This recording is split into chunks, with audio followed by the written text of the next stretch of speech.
Hello, my student friends. I am Datta Baburao Hapse, Principal, Maharashtra Computer Typing and Shorthand Institute, Sonai, giving you dictation. Ready, English shorthand 120 words per minute.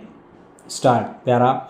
We are so used to idea of capitalism that is very easy for us to overlook the fact that it is of fairly recent growth. For a great many years, the business of this country was carried on by a system of barter. The system still exists in some parts of the world even today. The system of barter is the actual exchange of goods without the use of money. This system is still being used in several parts of the India, especially in villages. A man who is successful in growing a very good crop of wheat might, for instance, have an excess over and above his family requirements.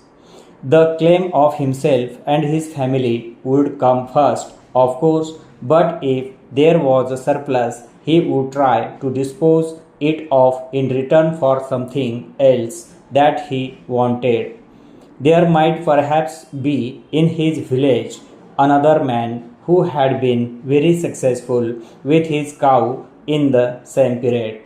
He too might have a surplus after the requirements of himself and his family had been fully met.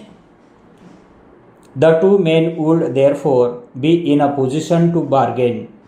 One could be able to offer gain and the other would be able to offer milk or butter. How much of the grain would finally be exchanged for how much of the milk or butter would depend upon two various factors.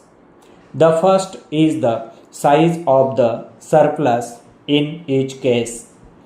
The larger the surplus, the less value it is likely to have. The second is the strength of the desire of the two men to have surplus of the other. An exchange of grain for milk would eventually take place by means of bargaining. Para. The use of money is of course very much simple, and once money was accepted as the medium for buying and selling, the volume of business quickly grows. For a long time, the emphasis continued to be on agricultural production, because the first requirement of people is that they shall eat. After a time, commerce became important, and for many years, most of the capital of the country was in the hands of people interested in commerce. In 19th century, however, heavy industry became very important and huge sums of money were also in the hands of the industrialists. Another change took place about the middle of the century. Financial interest grew in importance and banks began to play an outstanding role in the economy of the country.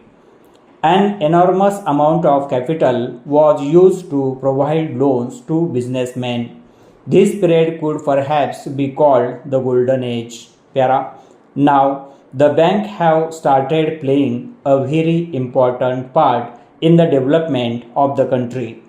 In some countries, banks also undertake to organize big business, which give in turn heavy profits and thus help to improve the economy.